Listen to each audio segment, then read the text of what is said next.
Hello YouTube, it is Championdjk coming at you again with another video, and we're going to play another game of Dave's Never Seen the Movies. Just kidding. We got Fast and the Furious, another Fast and the Furious set. There's been many sets that have come out over the times, and we got a silver, what's this? Is this the second one? I think this is the second silver label Fast and Furious set. Yeah, it's definitely the second one. This one's got 5 cars in it. There you go. It's silver label, silver label. I believe this was in the last one, wasn't it? I think it was, but this is a really nice casting. It's really cool. We'll get into it. But, yeah, 5 cars this time around. It's the Dom Toretto. Dom, right? Dom, is that what they call him? It's Dom. Dom's cars, I guess. So this is all based on him in the movie, I think. I think that's what it is. Was the last one like Ladies of... I don't remember. But whatever. I've never seen the movies. I've talked about that several times. This one I don't think tells you what specific movie they're from. And that's okay. But we've got a new casting here. I think we got that one. I think it's the first time that's been in basic. Or in sort of a basic range with basic wheels. I think it might still have a metal base. It looks like it does. I don't know. Whatever. Let's get into it. Let's do... in order, I guess. So by far, the hardest one to find on the pegs has been the 95 Mazda RX-7. I've actually run across this set now. Some people will tell you it's the Lykan Hypersport, and some people will tell you the Mazda is the most difficult one to find. I was able to find the Lykan. I've seen it a couple times now in stores. I have never seen this one on the pegs. So I'm guessing this is the hard one to find. This is one of those Hot Wheels sets, the Hot Wheels Silver Label set. We don't know what the case assortment is. It may be that there's only one of these per case and then 3 of another one. You know, that's probably what it is because it's kind of been the trend with these, unfortunately, for collectors. And maybe fortunately for collectors, depending on the way you look at it. But let's just go ahead and get through them. These in the U.S. will be found at Walmarts, okay?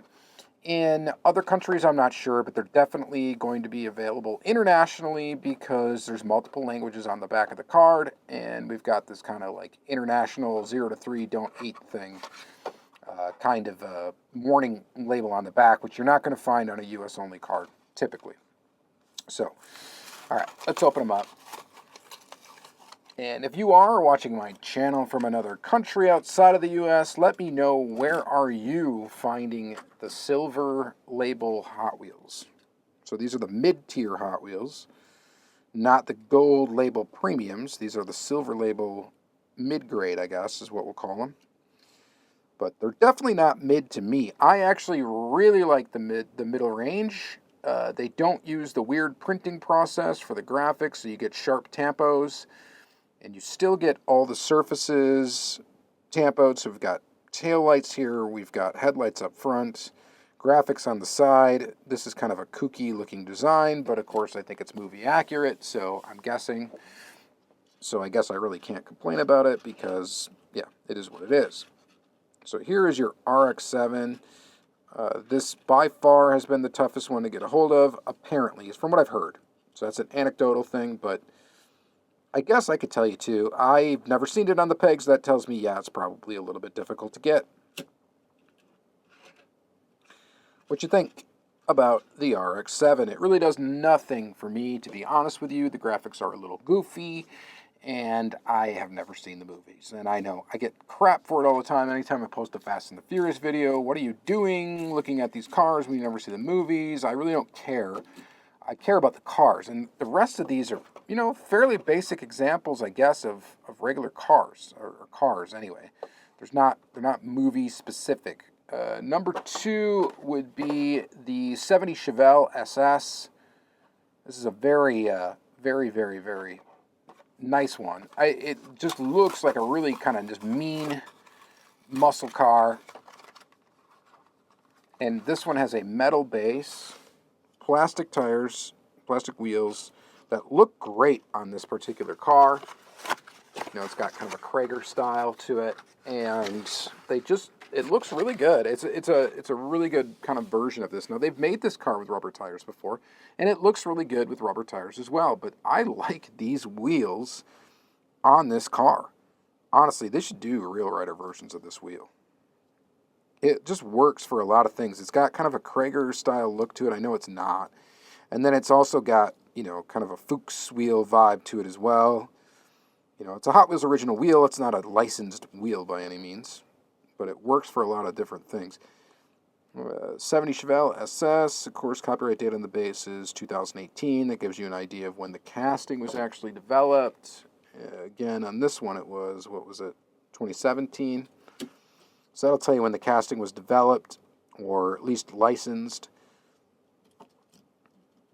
And this is a nice model, although we've seen it a few times. So, right, so maybe it's getting a little tired, but I think it's a good one. I think it's a nice one. And just as a muscle car collector or someone that wants to just pick up the cars, has zero care about Fast and Furious movies, this is still a good grab for you.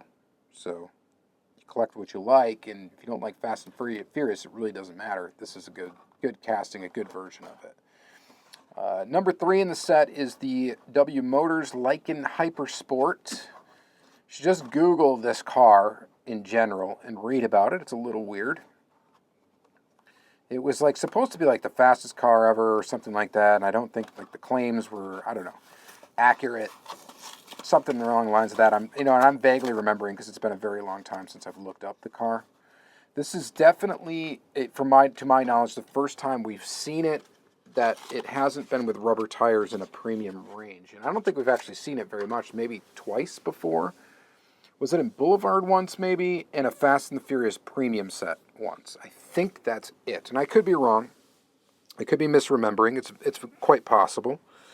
But I think that is the case. Either way, it's cool. The rear wheel maybe looks a little bit small. In the packaging it does. Actually, now that I got it out, I guess it just depends on what angle you're looking at. If you're looking at it straight side on, I mean, you can look right through it to the other side. And that is a little goofy. You can kind of do it there, too. You're actually seeing the plastic in the window. But on the back here, I think you're seeing all the way through. So that's a little weird. Down on the table, it doesn't look bad, though. And again, since this is not in the premium range, it is in the mid-tier range, we actually get tampoed graphics instead of like pad, or I guess we get pad printed whatever instead of the dot matrix wrap sort of thing that they're doing with the premium line that I complain about all the time. So I dig it. It looks better out of the package than it did in the package, to be honest. It's looking cool through the camera right here. So yeah, you know, I dig it. I think it looks pretty awesome. That's a cool addition to the collection. And again, you could get this car if you were just a fan of weird hypercars. You could buy this and not care about whether or not it's Fast and Furious. It really doesn't make a difference. I'm actually going to save number 4 for last because that's a brand new tooling. We'll do this. The 68 Dodge Charger. And again, if you're a Charger fan, you could get this without having any sort of care about the movies at all. It's just a muscle car. This one, kind of a weak one in the set, mostly because it's got a plastic base. And the wheel choice, I'm not really liking all that much. I thought actually it would almost look better with these type wheels. Copyright date 2022 on this particular tooling. What was the Lykan? Do we even look at that? I'm sorry, 2020 on the Lykan. It's got a chrome interior, which is, I guess, for the engine detail. I guess what makes it, that probably makes it Fast and the Furious specific, huh? It looks like the engine is in the back of the vehicle, which is obviously not normal for a Dodge Charger. So I don't know what you're doing up here in the hood. I guess it's for luggage. Probably a couple bottles of nitrous or something. But yeah, I don't know. This one I'm not really sold on. It looks okay. It's black and gold. That looks all right. The chrome interior I could live without. The wheels I'm not a huge fan of. As a replica muscle car, I guess I don't know. And I'm not really you guys know I like pretty much everything. I don't really like all just muscle cars. Oops, hitting the camera here. I don't like all just muscle cars. I like all sorts of things. If it wasn't part of the set, I may have not gotten it. And I'm not a completionist with the Fast and Furious cars. It's just if I'm going to get a Silver Series set and I want to do a video on them, I pick up the whole set. You know, to me, it's an extra $3, big deal. You know, honestly, I could do without either one of these. I don't really care that much. These two I probably would pick up regardless. And this one I would definitely pick up, the Chevy Fleet Line. I think this looks really neat. I don't know what the movie significance is, obviously, because I've never seen him. But even as kind of like a rat rod looking project car kind of thing going on with it, I think this is really cool. I love the patina look on Diecast. And this looks pretty darn good. So,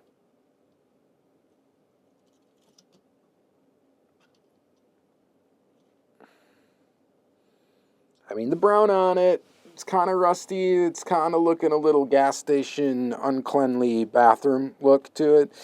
But I like the patina stuff. I think it's neat. And I don't care that this thing is like an unfinished project. Kind of like a rat rod kind of looking car almost. And you get, you know, some molded detail on the engine. It's painted like a metal flake black, which is maybe a little bit strange. And I think, yeah, I'm just trying to look at how this thing is constructed. So you have the window piece, obviously, the body piece that is metal and comes around the front. This engine is a separate piece, and it's actually separate from the interior, I think. Or maybe I think it is, actually. It almost, yeah, it looks like, actually, the engine's metal. Now that I'm feeling it here, and actually what gave it away, or what I think is the rivet, because I think this is metal, and it's actually what holds the casting together up front. You got the rivet coming from the back, which is probably just a post, and then right here, I think, is the engine that's actually sandwiching it in and is riveted in right there. So I think this is metal. Decent detail on it. The base is plastic, which I guess, you know, if this is metal and this is metal, you got two metal pieces, and it's a $3 car. So I think it's pretty cool. I've said it many a time. I'm a fan of the silver line or the silver label sets.